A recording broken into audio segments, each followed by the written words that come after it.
Hello, hello, hello, everybody. This is your unfriendly three-headed conjure woman, Mama Noyela. And today's hoodoo teaching perspective is brought brought on by a conversation that I've seen a lot of people having, okay?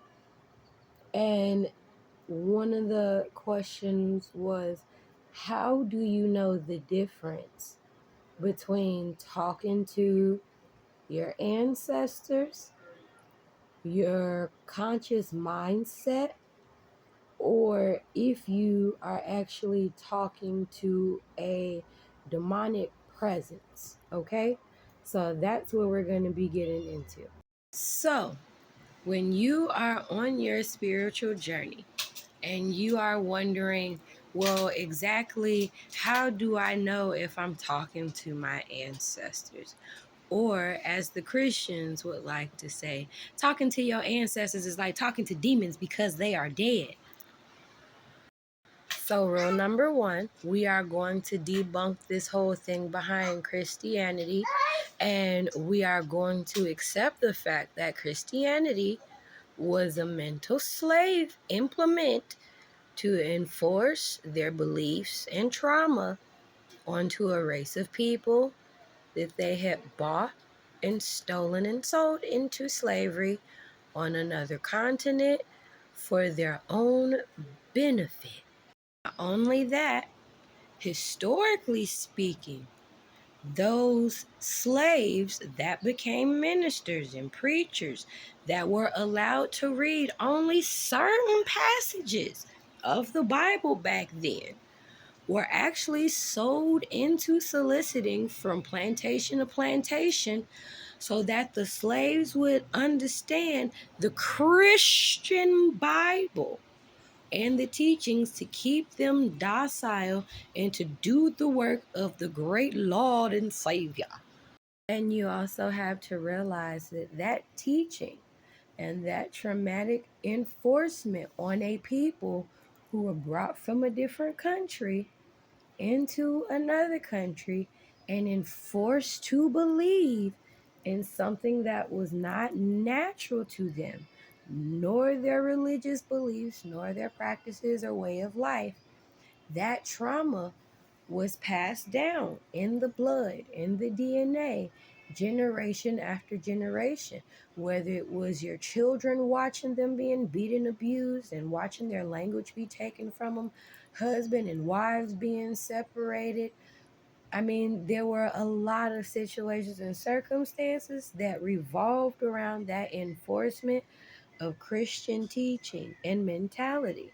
And if you don't believe me, go find the book How to Make a Slave.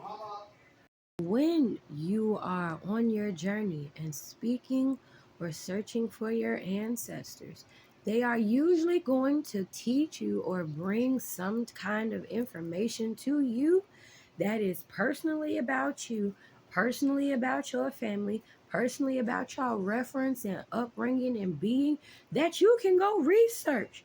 You can go look that up. You can go ask your mom and them questions. And either one or two things are going to happen at that point in time. Either the truth is going to set everybody free, or it's finna have a whole lot of what's done in the dark come to the light. And it's going to hurt a lot of feelings and make people feel some kind of way because now they are forced to acknowledge a truth that they thought was hidden in the dark. And now you, being that person on the spiritual journey of truth and enlightenment, are now bringing it from the dark into the light. You will always hear their voices in some kind of a maternal or paternal aspect, a grandfather, a uncle, a cousin. It will be somebody that was of a positive nature, not necessarily a negative one. If you are not on a negative frequency, then nothing negative can sort of interrupt that unless you are allowing it to. Again, when you're talking about your ancestors, these are your ancestors of your blood. And if you really need proof of whatever you are believing that you're being told about yourself, even if it is, oh, we had Native American, this, that, and the third, go find out. Go get yourself tested. I mean, at the end of the day, if you worried about, oh, well, they're going to lie to us, they've been lying to us anyway, and y'all been spoon-fed and been eating that for centuries now. So, I mean, it is what it is now, Tink Tink. That is why a lot of us were also blessed with the spirit of discernment. And just like you can invite the spirit of discernment into your body, you can also invite a negative energy like loneliness into your body as well. Now we come to the next part of when you are hearing voices. How do you know when it's yourself talking to you? When it's me, myself, and I said self, and myself saying, you know, that is when you are having that close decision in your void space of nothing, which is your mind. And you are literally having the conversation between your higher self and your lower self. These are your dual aspects. You are two halves of a whole. Just as you are as above, so below, as within, as without. Left, right, up, down. Your polar opposites. So just like you may have an idea of, I can't do this. I'm not strong enough to pull this off. I'm not smart enough. Your higher self may throw you into that situation to prove your lower self wrong. And this is where you have to acknowledge that your mentality ultimately has those polarities. And when you are listening to those, listening or hearing for that in your head, that is ultimately your conscience. This is where it gets tricky, because if you are on a positive frequency, your conscience will somewhat sound like you in a very positive tone. So when you get into doing the fuck shit and all of that, you gonna hear the voice tell you, now you know damn well you shouldn't have did none of that. What was this going to give you? What is the long-term benefit of us doing this fuck shit right here? Is this finna benefit you? Is this finna benefit the kids? What's gonna happen to the kids, man, if we do all of this? Usually your higher self trying to give you constructive criticism. Now, whether you listen to it or not, that be on you. Then you have your lower self that is always running in the negative energy because of the unhealed trauma that you have been through without having time to process what traumas you have been through. If something has happened to you that has made you angry, have you actually had time to sit and process that wound and heal yourself before you run on to the next project? Times out of 10, nah. People will jump from trauma to trauma, situation to situation, circumstance. See, yeah, exactly like that. Going from nowhere now here extremely fast. Straight like that, and wonder why traumatic situations keep coming, because you are following the negative aspect of your conscientious decisions. Now, the down part of these conscientious decisions is now you have to be held accountable and responsible for the choices and decisions that you have ultimately made. Which in the back of your head, you're going to go back and be like, I knew I shouldn't have did that. And I told myself I shouldn't have did that. That is because you did not listen to your conscience. You did not listen to your higher self. You did not listen to that gut feeling of, ooh, this is bad. Now that we know for a fact our ancestors, when communicating with us, even though a lot of Christians believe, oh my God, that they are dead, you're communicating with them. Rule number one in quantum physics and so in science, period, we already know that the soul is made of energy. And if the soul is made of energy, meaning that this is an avatar, and the fact that when people say, bless my soul, they are literally talking about bless the energy that be inside of this body to run me right now in this moment in time. This is when people say, I am being possessed by the Holy Spirit, meaning you have elevated to a frequency to allow a spirit, not of yourself, not of this realm, but of another place in space, to inhabit your body, because number one, you have signed that contract of reciprocity and agreement with that spiritual entity. Once you realize that people are screaming that they're dead, they're dead. Their physical bodies, yes, are dead, but we do not worship our ancestors. We reverence the great things or even some of the bad things that they may have done, depending on where your mindset is or who you are as a person. Some people may be like, oh my God, Jimmy Early was such a bad person. He was always whooping everybody's ass. But to one of his nieces, Jimmy Early was the only person that found out that she was getting molested. And that's why he was whooping everybody's ass. So you have to take that into account as well when you are dealing with people and their ancestors.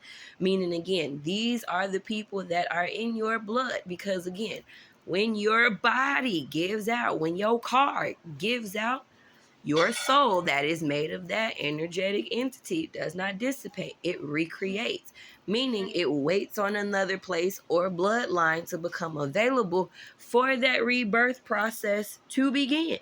This is how so many people are able to dive into their Akashic records and see what they were able to do in the past, what their ancestors came from in the past, or even down to the point they are still dressing or still take religious comfort or spiritual comfort in a lot of their ancestral practices, because this is something that their ancestors did for thousands and thousands of years, hundreds and hundreds of years, and now it is in your blood. The same way, and I know I'm finna offend somebody when I say this, I don't give a fuck. Same way Christianity is now deeply rooted in your DNA, because once you accept the fact that you were taken from a country and enforced into slavery, and Christianity was the mind tool and the seed that was planted versus the brutality and everything else that subsided, that seed of replacing your very spirituality from your original ancestry, to the point to this day, you have devout Black people that will argue you down about a deity that technically does not reverence nor recognize them. And that's in the history books. Woo! So again, one of the things that I always like to ask people is, if the slave owner is praying to Jesus Christ and the Heavenly Father to bend this heathen to thy will and thy way, bend him in his savagery to know your grace and mercy and to know that I am the righteous hand of God. And then in turn, you also have the slave who has been taken from their land, and now they've been enforced in chains, changed their name, stripped from their family and their people, and now they are being enforced into this belief that a completely different deity is supposed to save them from the very oppression that placed them into the oppressive state of mind. And now you have generation after generation watching this oppression and believing this state of oppression, to where every Sunday, Wednesday, and Friday to this day and age, we already know somebody finna get baptized, somebody finna go to Easter Sunday, we finna do this for church, we finna do, it is programmed in your DNA now. So just like that is programmed, you cannot dismiss the fact that your ancestors are also in your face, in your smile, in your attitude, in your characteristics.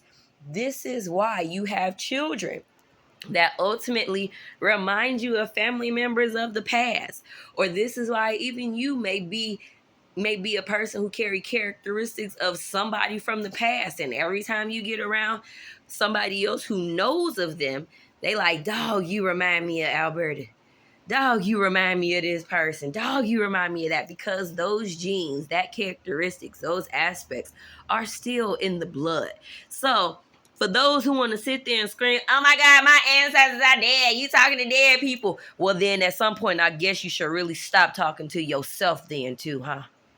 But if you stop talking to yourself, that is what ultimately drives you away from finding the true God, which is I am that I am within yourself. You are the God of your world. I am the God of my world. They are the gods of all their worlds. And we choose to reside in each other's universe. Because how I see life is not how another person may see life. Even though we may be in the exact same room at the exact same time doing the exact same thing, we still may not see the exact same perception. That's growth. You have to accept that truth of the matter. All right, y'all. Now it's time to get down to the brass balls of this video. When people are saying that they are hearing demons or they've been possessed and things of that nature. So when we get down to deep possessions or hearing demons or things of that nature, rule number one, these are people that have ultimately experienced some kind of trauma that they refuse to heal from, and they live off of that aspect and that energy. Or it is another situation to where it has been passed down because this energy has come from family member to family member, because they've also fell in that energetic place of hopelessness, emptiness, loneliness, aloneness, any of those things that withdraw you or take you away empathetically and sympathetically from within yourself and from other people, to literally isolate you. You drop down mentally, physically, spiritually, and emotionally into the void space of nothing, to where even your lower self can't get angry about certain situations and circumstances, because physically you do not have the energy anymore. You are slipped into a deep depressive state, and physically these will be symptoms and things that the doctors will not be able to access, or they will not be able to diagnose at all or properly, if they do not recognize the psychological part, again, of your mind, body, and soul being completely off balance and unaligned. So again, they are not trained for that aspect. So when you are going in saying that I'm seeing this, I'm hearing this, and all of that, they're not trained spiritually for all of that shit. So you done sat there and told them, oh, you going through some shit that we are not qualified to help you on. Hold, please. Now you are elevated spiritually to a level where people have to be trained to help you with this. So when you are dealing with possessions of the demonic nature, these are people that have been through emptiness, loneliness, and have adapted to being in that darkness. They have adapted to being in that place of emptiness. So, for instance, I know everybody likes to talk about Beyonce. So when she first came out, of course, it was all of her sisters and all of that stuff. And eventually you started seeing her change due to her broken trauma, the shit that was going on behind the scenes. And then out of nowhere, one day she started doing an interview after you had seen her being on stage and started watching her body and her face change. She admitted to being possessed and elevating into Sasha Fierce, meaning she had been to a place and space of brokenness and accepted that where she was, and eventually where she thought she was alone and putting that ping out into the universe. Nobody cares, nobody sees me, nobody loves me, this situation isn't gonna away, nobody is really gonna help me, nobody is gonna save me but me. Ultimately met the spirit that met her on that energetic plane. She was in the mindset of, I really can't help myself. I don't know what to do. And this is just going to keep happening. So it is what it is.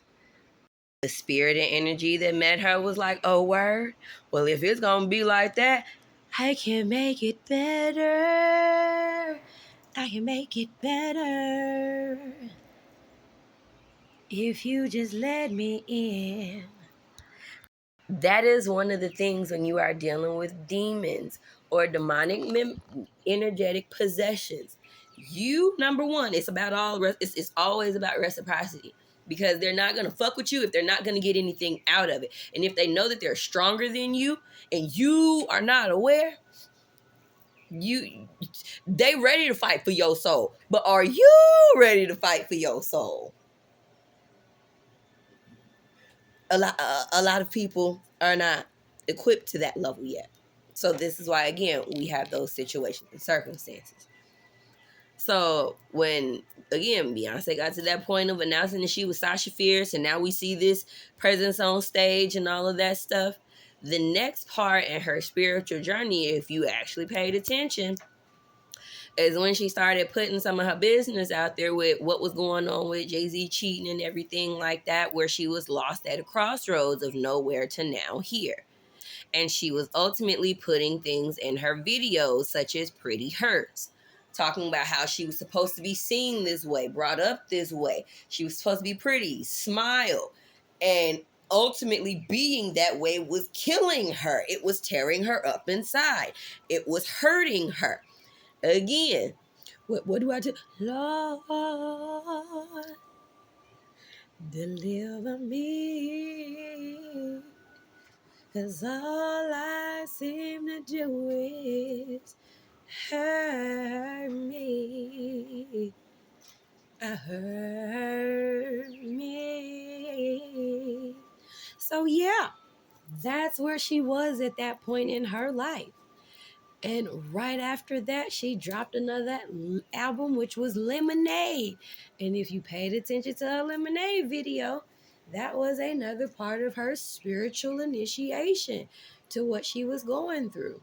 She literally depicted herself in the void space of nothing, which was the water. But it was her limbo because it was still a room. It was still the places that she held on to. It was still the things that she loved the most because this was where this spirit that she allowed into her body had brought her to. So again, this is why a lot of people talk about her having that possession of Sasha Fierce.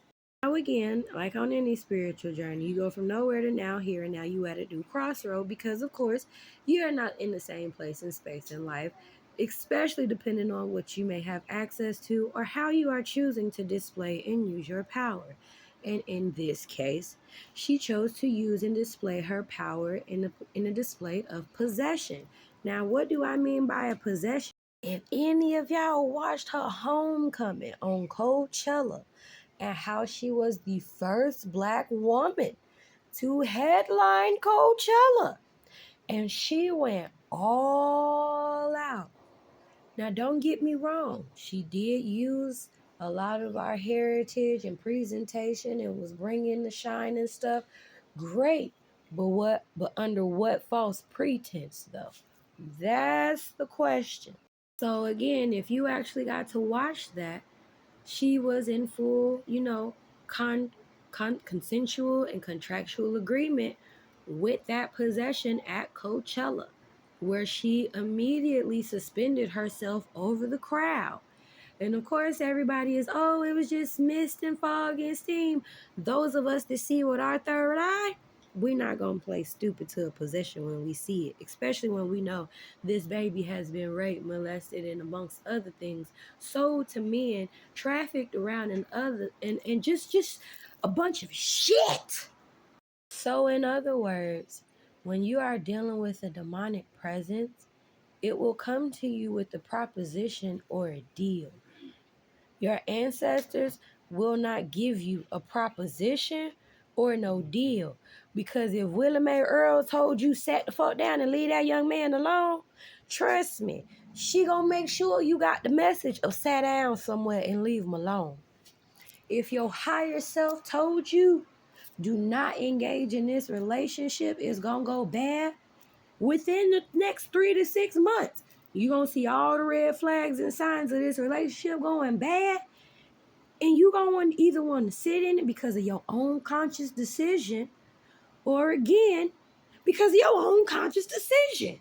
Your ancestors are not going to tell you to sit in no abusive relationship because, again, they are a part of you and you represent them in this realm and in this life. Your higher self is not going to put you in a situation that you can't handle. God ain't going to put more on you than you can handle.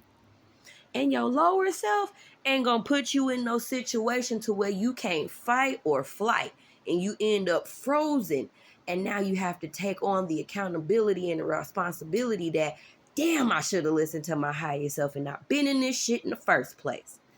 That is how you know the difference between talking to your ancestors and your consciousness, whether it be your higher or your lower self.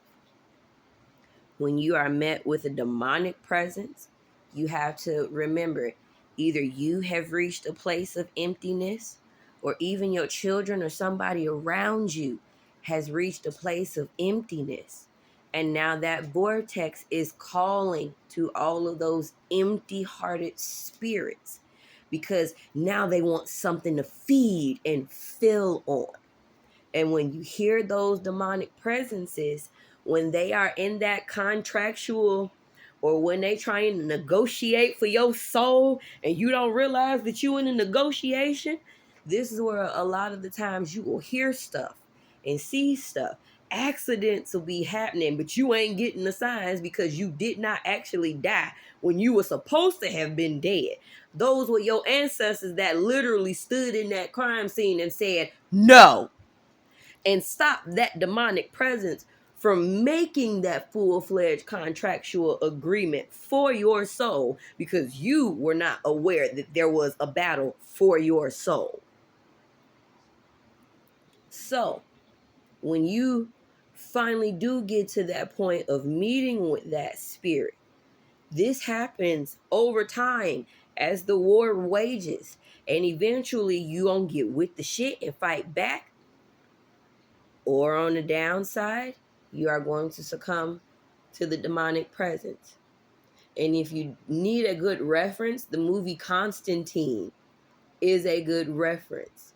The movie Split is a good reference of these people who had been traumatized and broken to the point they had not only learned about their emptiness, but had accepted, because they were empty. And this energy could fill that spot. So now they have emptiness. They have loneliness. They don't want to be around people. Conversations are not fulfilling, because now you have been on that vibration level with that spirit, just like you can be on a higher frequency and be in tune to the spirit of God, where you are speaking in tongues. You have the spirit of discernment. You have the spirit of knowledge, where you just know things. You have your you are your cognates. You have cognitive dissonance. You are able to hear things. You are able to see things in different dimensions and things of that nature. You're clairvoyant. You're clairaudient. You're clairsentient, meaning you can smell stuff and be like, the hell, where the hell that come from? Because you are spiritually attuned on that level. As above, so below. And just like you can be fully yourself in a good way, you can be fully yourself in a bad way. And this is where, again, you see a lot of these ministers where they have a beautiful gift of gab and they can deliver the fuck out of a message, but they can also talk your ass out of your motherfucking pockets. And they can talk you into the bed too. Yup. My favorite one, Beyonce does a concert and everyone start dipping into their children's college funds and 401k plans as if her song Bills, Bills, Bills is finna pay y'all bills, bills, bills, bills. So again, your higher self, your lower self has to be on a vibration unreachable, to where your ancestors can't even give you warnings about what's coming. You are on a vibrational frequency where you're like, just take it away and make it go away. And now you have a spirit that's like, okay, this is where the demonic possession begins. Now, when it is full-fledged and take place, that's when shit gets real. And the possession kicks up and speeds up exponentially. expeditiously fast. This is where you will start seeing their physical presence start changing. This is where you will start seeing a lot of their attitudes and the way that they think and speak start changing. And ultimately, your spirits are going to tell you, stay the fuck away from them. Don't be around them. Because now they are not who they said they were, because they have lost that battle. Now, you do see cases where in a possession where people do choose to fight back. In those cases where people choose to fight back, again, in the Christian faith, this is called deliverance, or what we like to call exorcisms, because now you are aware of the other entity and energy that is in your body, and it does not align with your soul energy nor your soul purpose. So this is where the war begins and the battle begins, because now you are trying to force something out of your soul. You are forcing something out of your body. You are forcing something out of your energetic presence. So while you are forcing it out, you will begin to purge. You will start throwing up, and it will be a lot of mucus. A lot of mucus. A lot of fucking mucus. And depending on how deeply this is, you will have laughing, screaming. You will actually see them starting to contort because of the warfare that is internally going on at that very moment. Now, the reason why doing exorcisms or performing deliverance in churches and stuff is very much a dangerous thing and sort of frowned upon in the spiritual community of those of us that are true hoodoo practitioners that know about this and have practiced this is because of this right here. You cannot deliver a negative spirit or energy and entity in a room crowded full of people that may also be susceptible to becoming a host to that exact same energy and entity. Meaning, yeah, they hop from empty person to empty person.